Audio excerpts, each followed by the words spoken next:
Hey everyone, I'm Mohammed. I'm a developer relations engineer at Daytona. At Daytona, for those of you who don't know, we build infrastructure for running agents and their workloads. So we basically provide computers you can create through an API and compose, choose their operating system, choose however many CPUs, how much RAM, disk, etc. And the two primary use cases why people use us are for running agents in the background or on the cloud, and also for reinforcement learning. And so to kind of understand that is like when you train an agent, the model learns by doing the task, and coding agents or computer use agents, they need a compute environment to perform those tasks. And so our infrastructure happens to be pretty well suited for that use case. And the talk or the workshop is kind of about how we came to this point, like how exactly we went from chatbots to today's agents. A few years ago, the state of the art was like an LLM that you sort of treated as like a question and answer assistant. It would sometimes be helpful, but it couldn't actually do anything. But now they can. They can act. And so, that's going to be the presentation essentially. So the first half, I'm going to be kind of going over the history, how we got to the current point, and the second half, my colleague Luve is going to be going over kind of like where Daytona fits into this and some of the more modern techniques that our infrastructure shines in. Cool. So I think everyone is probably somewhat familiar with this, like the classic terminal agent. This is an example of Kimi K3. You give it a prompt to fix a bug, implement a feature, and it starts running a bunch of commands, writing files, etc. Now, I want you to consider, let me see if I can go to the next slide. This is the same model, given the same tools, all else equal, or not the same model, same harness, same tools, but it's GPT-2. So this is a model from 7 years ago. And so when you send the same prompt, it just breaks. It doesn't know what to do. And that's kind of the main point, is understanding, how the difference between these two slides. And kind of the short answer is reinforcement learning. But what's interesting is there was sort of two developments happening at the same time. One is, people kind of, reinforcement learning is not a new thing. It's been a thing for multiple decades. Really just what changed is kind of the model behind it and what gets rewarded. And so this is sort of a timeline of what I'll be talking about. And it's helpful to also understand how an LLM works, and to kind of get a better understanding later on when we talk about what gets rewarded, how does a model actually learn, what does learning really mean, and so this is kind of the most basic example of an LLM. So you have it's writing a sentence, and the next token is calculated by sampling from a probability distribution. And so at each step, you have a certain amount of tokens to choose from. Some are more likely, some are less likely. Sometimes the least likely one that gets picked. And so I think this architecture is not probably super new to most people, but that's sort of the motivation behind, or the background behind what pre-training is. So you want to make the model output whatever you're training it on. So if you're training it to be a helpful assistant, or maybe it's just completing a Wikipedia page entry, you kind of let the model output what it thinks is the most likely next token, and then grade it based on the actual ground truth. So this is sort of a example of, let's see, sort of a zooming in on how it works. So you have At the top is the ground truth of what the model is being graded on. And then the bottom is each token that it outputted. And so you can kind of go through each step. So like right now, we'll just look at this token at the end, crew. We see that like so when the model was,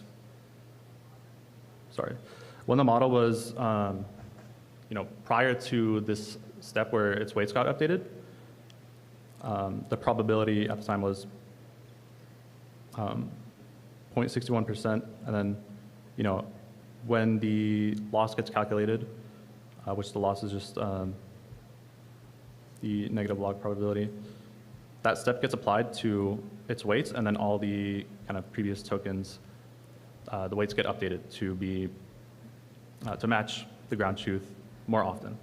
And so you can kind of go, you can see each one. It's a little bit of a cluttered slide. Hopefully you guys can read it, but yeah, you can see exactly how the weights and the probabilities got updated.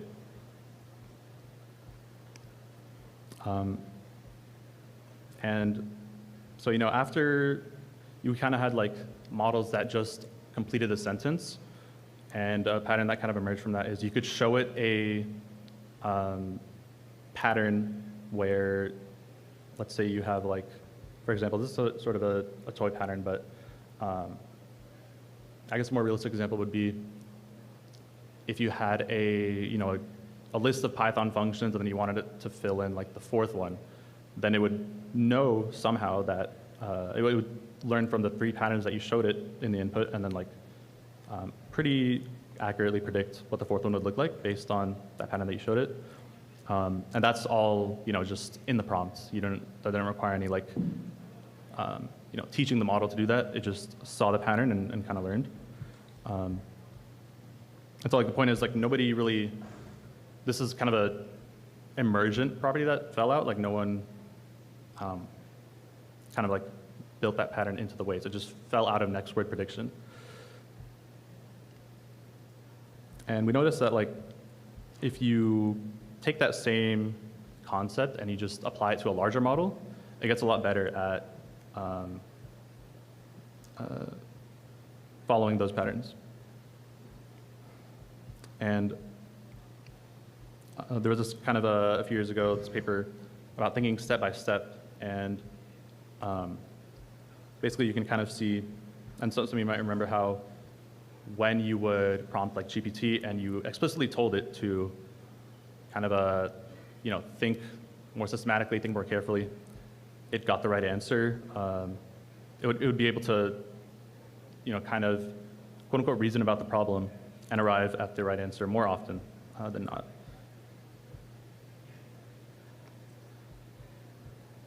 And so the way that I was kind of showing up until this point, mostly just models that completed the sentence, whatever you gave it as input. But I think most people remember models behaving as assistants. But in order for it to get to that point, it kind of had to learn the pattern of being an assistant.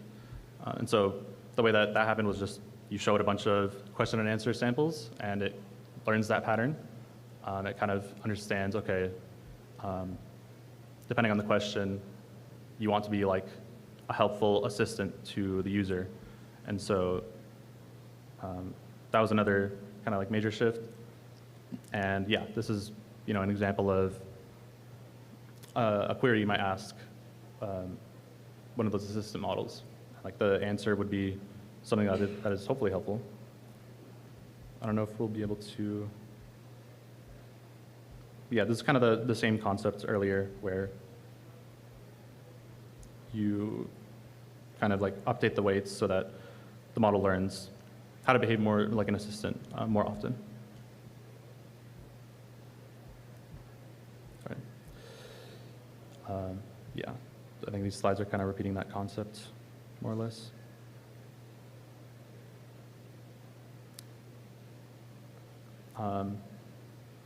And so I guess some limitation was reached, or that's kind of like fundamentally limited in that like you can teach it to imitate patterns, but really like if you, let's say you had a data set from a math textbook and all you did was kind of like reward it based on whatever tokens would lead to the final answer,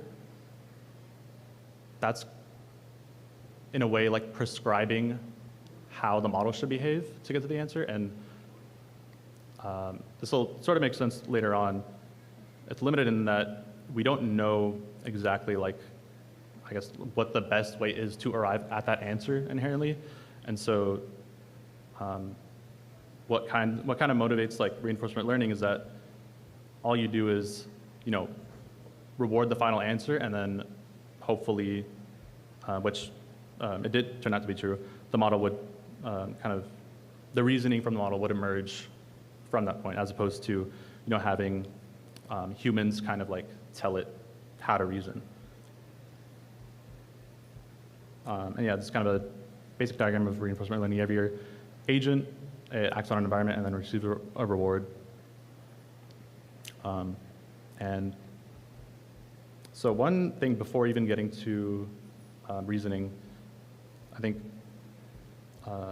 there was this like concept of human feedback. Which response would you prefer to hear when you receive that response? You might remember using GPT and like it giving 2 different responses. I'm not sure if they still do this, but yeah, you kind of choose what you prefer. And then based on that, a reward model gets trained that kind of makes the underlying LLM more aligned to whatever humans prefer. And so this is getting a little bit, I think I'll probably have to skip some of these slides for the sake of time, but this is the objective that is optimized when doing reinforcement learning with human feedback. And so yeah, it's sort of an example of what I've been talking about. Let's look at these. And so, yeah, going back to what I was saying earlier, if we know that reasoning helps, then why do we try to teach it to imitate a written solution? Why not just reward it based on the final answer and then see kind of what comes out of that? So that's where reinforcement learning with verifiable rewards came, or kind of showed that a model can, without even being told how to arrive at the final answer necessarily, if it just gets rewarded based on its final answer, it'll learn to reason better, and that'll transfer to other problems. And so this is kind of a fast-forwarded output of DeepSeek R1. And so like, instead of, going back and seeing, did it reason correctly? Did every token up until the final answer match what was in my data set? All we do is check the final answer.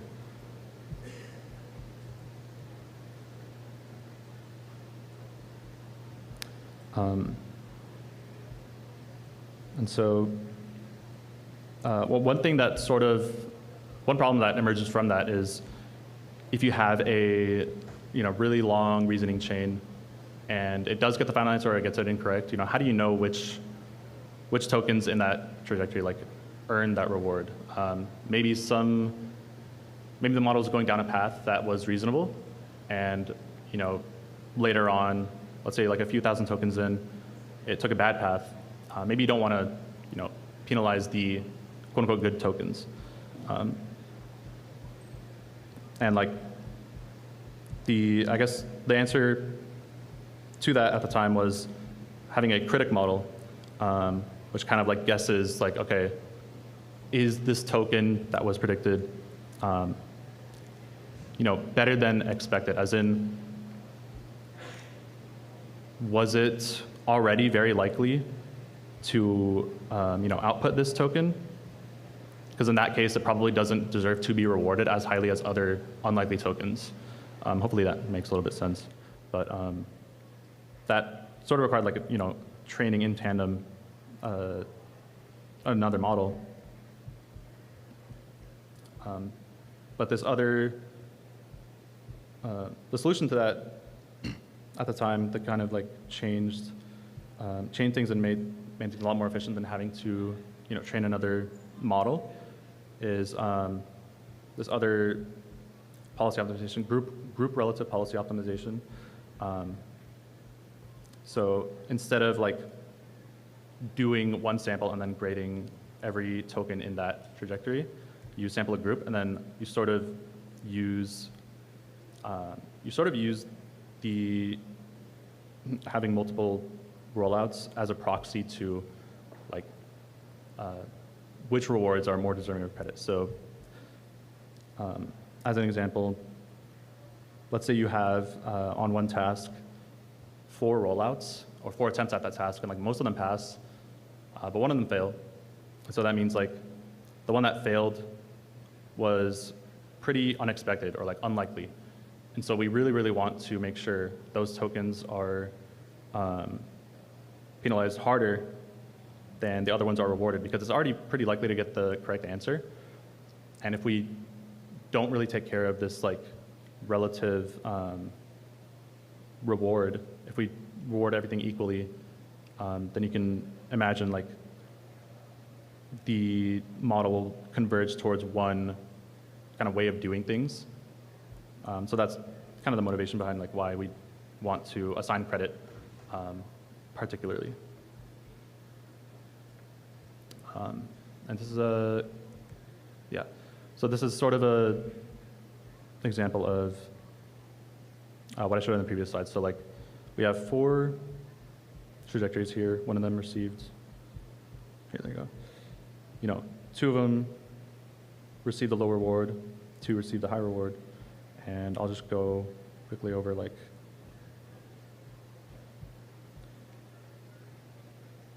what it might look like. So, you calculate the advantage based on the mean reward, and then use that to calculate the loss, and then that sort of updates all the weights. And yeah.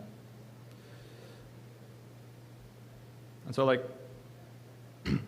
we still haven't really answered like how did we get to the point where models could actually do things, right? For a model to write code, ideally it could test that code. That way, like, at least you know that it failed before, pasting that into your editor. And so this is kind of where the concept of tool calling came, where a model can output certain tokens, and those will get parsed as kind of almost like a function execution, essentially. You look at I think I have an example on the next slide, actually, that'll just make things a little bit clearer. No, never mind. So yeah, essentially you look at special tokens that the model outputs for, depending on how you might want to train it,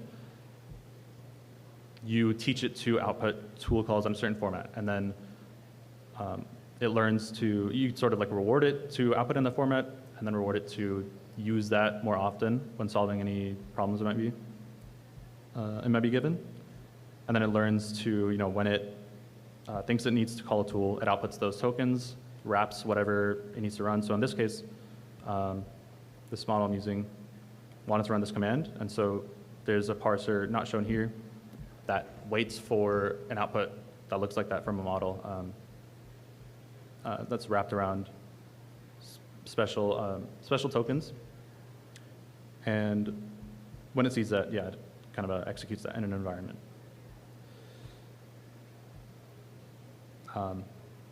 But one tool call isn't really an agent. An agent is, like we know them today, they keep on acting until and observing until the task is done, or until it thinks it's done. And this is sort of like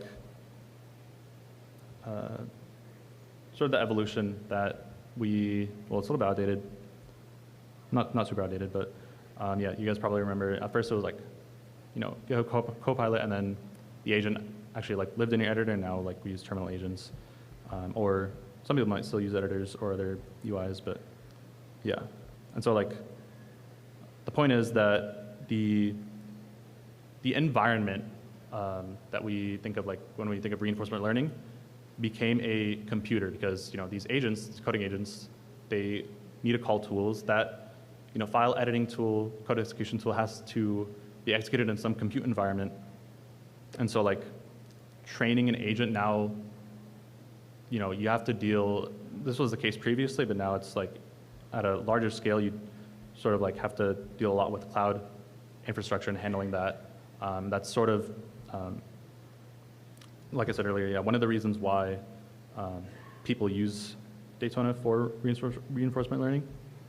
And actually, to make that more concrete, my teammate Louvre is going to come up and kind of show you guys some, go over how our infrastructure fits in, what role we play, and some modern techniques and examples that hopefully is helpful in understanding, like, now that you kind of got a grasp of the history, like what does it actually look like today? So yeah, thank you all for listening. Again, apologies for the technical difficulties earlier, but yeah, hope you guys enjoyed.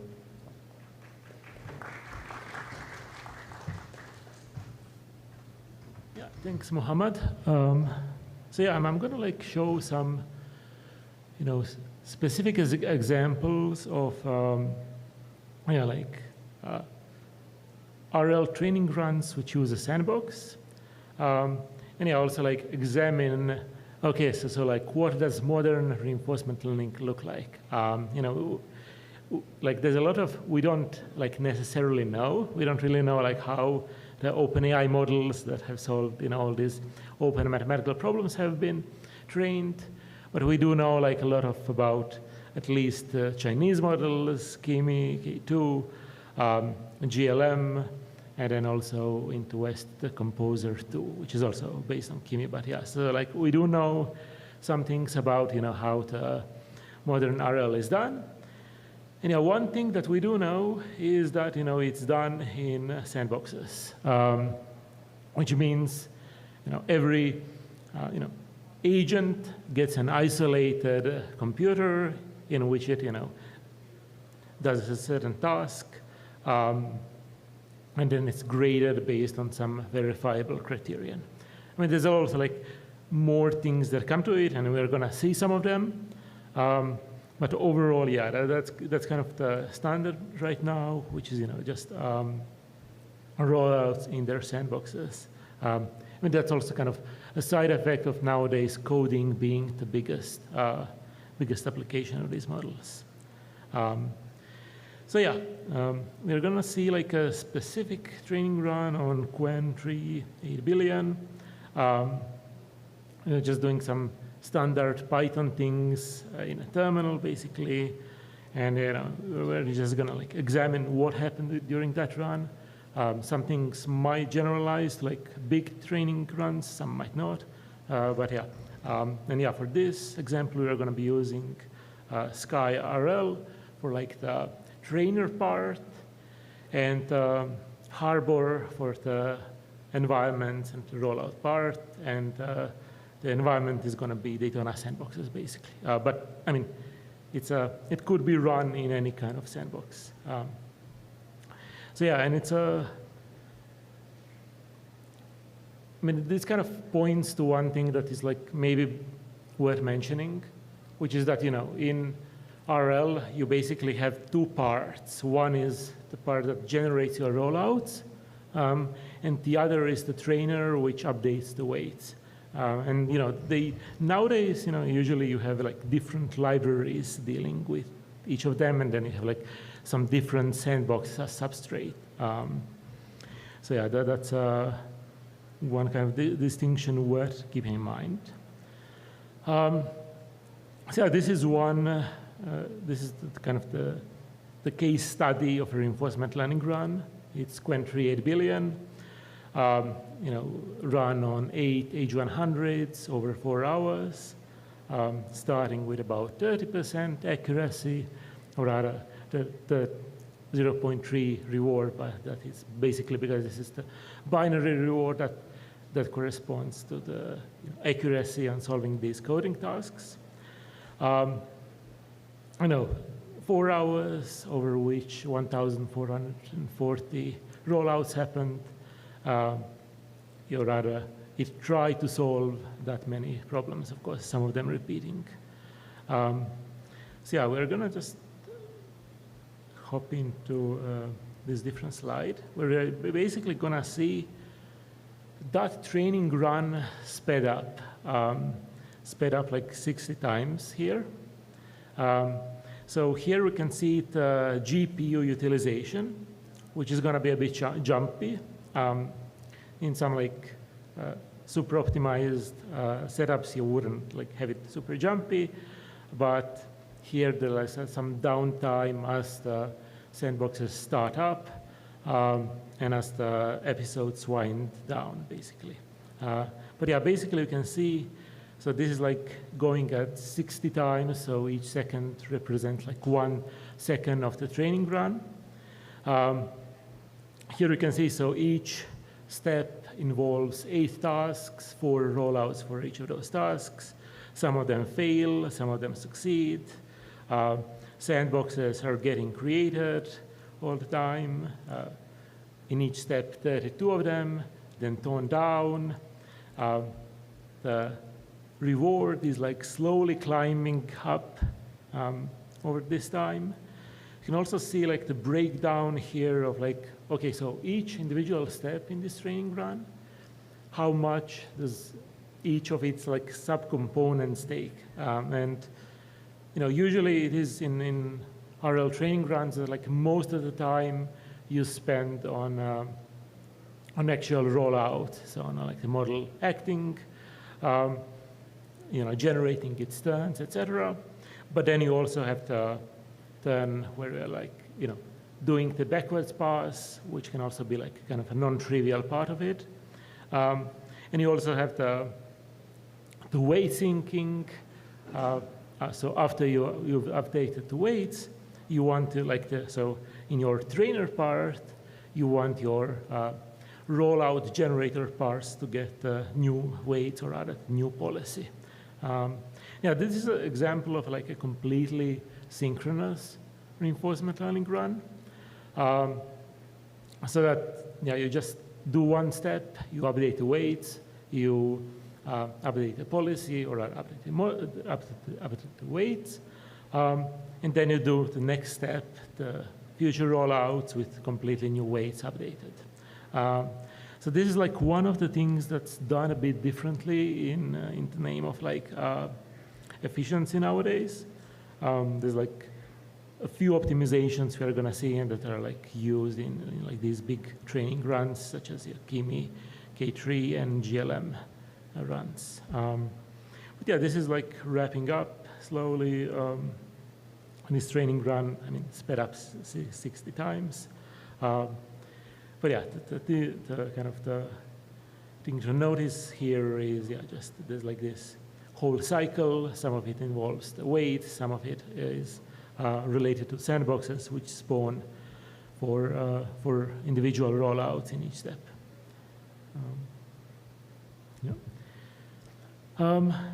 So yeah, one kind of thing that you know, I think it's kind of interesting about reinforcement learning is that, you know, in some ways it can be more interpretable than like pre-training, because usually like the volume of data is smaller, and you can just look at the trajectories and see, you know, what the model found that worked. Just, you know, like kind of analyze them. There's a much smaller amount of data, basically. So in this previous run, so model went from, you know, like, let's say 30% success to approximately 60% success.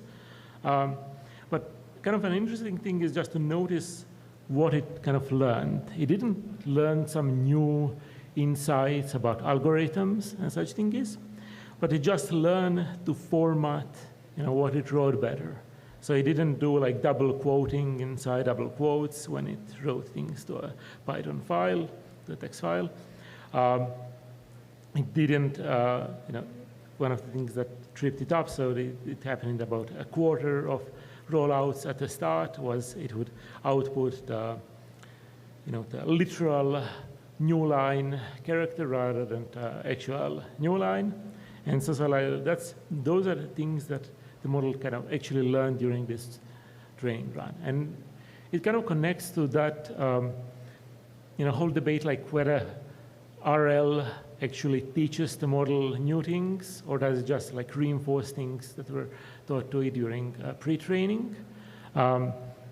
And I mean, at least in this example, we could just say that the model mostly learned to like deal with the format of things like that, to deal with it with harness rather than learning some like new algorithmic thingies. So yeah, in each rollout, you basically only train on the agent tokens. You have also like tool results, et cetera. So I mean, this is a bit of a technical thing about on which tokens they actually train. But yeah, let's go into the meat of like, okay, so what happened during like some of these big recent training runs? Yeah, K3, there's like a lot of interesting details in their tech report, and they do state exactly that they used 51 million sandboxes. And they also like used micro VMs for it, and in particular, there's like one interesting feature of like micro VMs. So they like used the pause feature a lot because Kimi like tends to think a lot between turns, and so basically what this means is that you can like pause the sandbox between the turns while it's doing the thinking, so it's not using up the compute resources. So yeah, there's like a lot of interesting details. One of them is like how did they prepare the model to like be ready for any harness that could be thrown at it. Like, so it works at Kimi's Kimi code, but it also works at Claude Code, Codex, et cetera. And what they did was like a dynamic harness where they like basically have a config which turns off and on various like aspects of a harness, like system prompts, sub-agents, memories, skills, et cetera. And like doing that, they kind of like use this as a data augmentation axis. So they like get data augmentation. They prepare the model for like all the current harnesses, but also like probably some future ones because it's trained on many permutations of features of the harness. Yeah, that's kind of an interesting contrast with the Composer 2 approach. Because Composer 2, which is Cursor's model, they basically like specifically trained it on the harness for Cursor. So like Kimi's approach is basically diversity, harness diversity, and achieving robustness to anything you could throw at it, while the Composer 2 approach from Cursor was like, let's get this model really ready for Cursor. So that is kind of quite a different approach to preparing the model for its agentic work. So yeah, here's like a couple of other kind of interesting aspects of Kimi K training. I mean, this is about how they taught it different reasoning levels.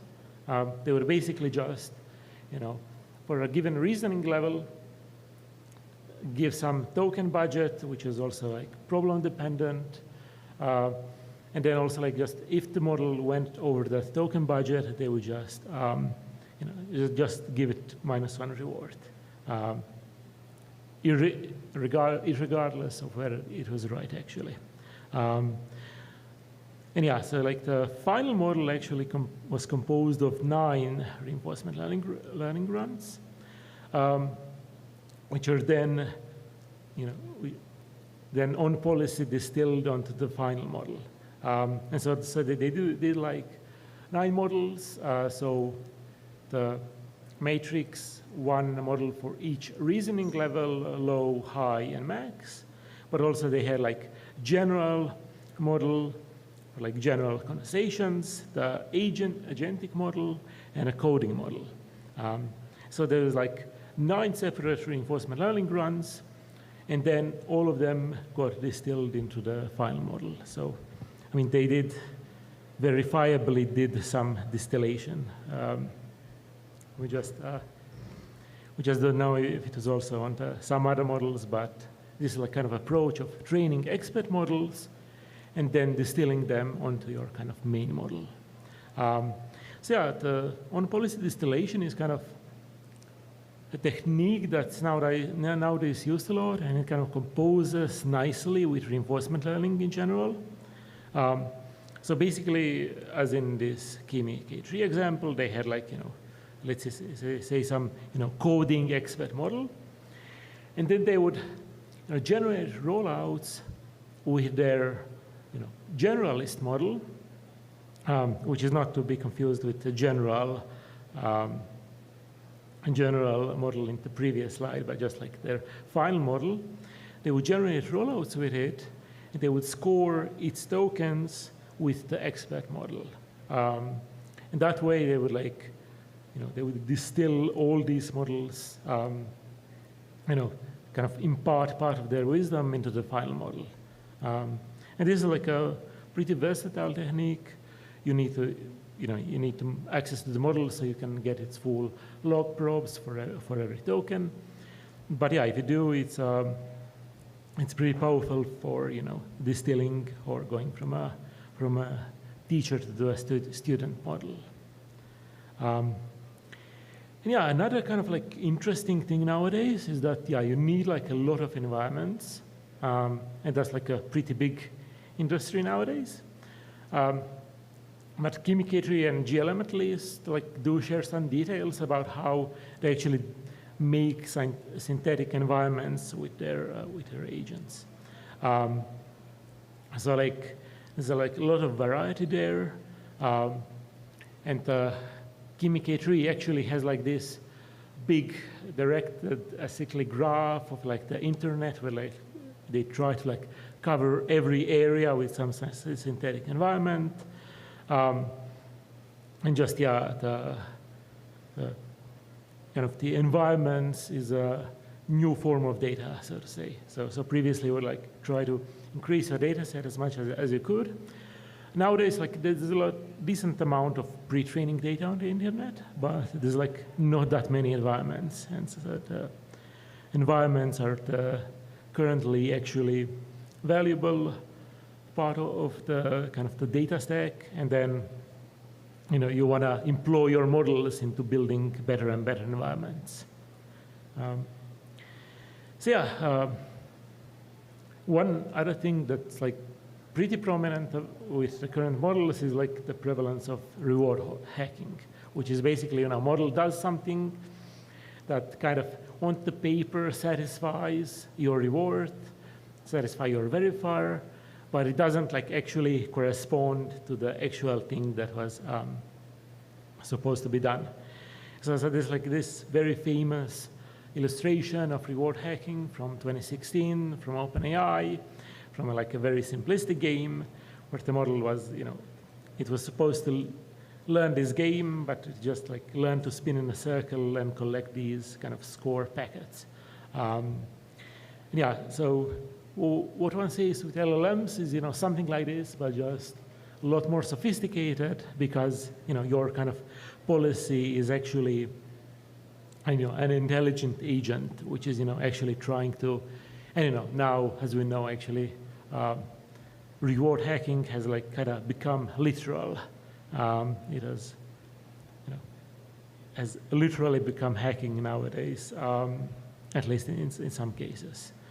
So yeah, there's like Kimi and GLM at least talk like a lot about these specific measures that they took. So for various kind of environments, they do different interventions that prevent supposed to prevent or ameliorate reward hacking. And like for example, writing kernels is like one of the environments in which there's like a lot of ways to hack. So there's a there's like a lot of effort needed to expand to make sure that your reward is actually a real one, and then not a kind of like just a quirk of your verifier, so to say.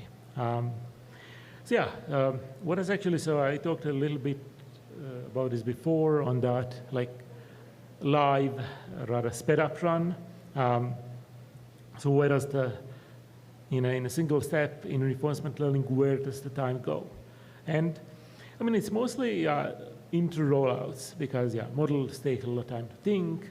They possibly execute actions which take a long time to execute. And so that's kind of the part that costs you the most. And in particular, in like the fully synchronous reinforcement learning, you're constrained by your longest rollout. So that you're just waiting on all the episodes to finish, so you can go to your backwards pass, to your weight syncing part. And yeah, so you're waiting possibly a long time for a single rollout to finish. And that's actually one thing that's not much time, so I'm gonna speed through a couple of these slides. But basically,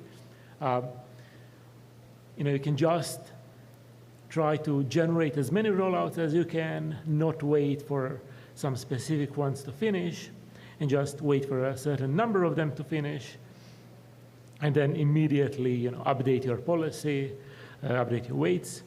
And so that's the asynchronous reinforcement learning, and it's quite popular nowadays for maximizing throughput. But yeah, there are like some, you get rollouts generated by stale policy, and that's kind of it. Both breaks some of the like the theoretical assumptions of reinforcement learning algorithms, but also it just makes the whole thing more unstable, and reinforcement learning is like already kind of notoriously unstable. So yeah, you kind of do that as a sort of a trick. And Kim Kitry actually did like something between synchronous and asynchronous reinforcement learning, which is that they collected like a certain amount of rollouts. They would pause, but they would like then pause their rollouts for the next weight sync. So they would like it's a bit of a less extreme version of the asynchronous reinforcement learning. Fully asynchronous, yeah, the policy moves on, and you just you get a lot of staleness of it, which can hurt you in some non-trivial ways during the training process. Yeah, so that's more or less it. So we've seen that, yeah, the kind of like the API of modern reinforcement learning is pretty standardized now. You have, your trainer, your rollout generator, and you have somewhere where your sandboxes are run. And yeah, that's what we've seen in Daytona, like a lot of demand for sandboxes specifically in reinforcement learning. So yeah, that's it. There's like a repo which you can find if you wanna like look at the code that generated some of these things in the presentation. And yeah, that's it. Thank you all.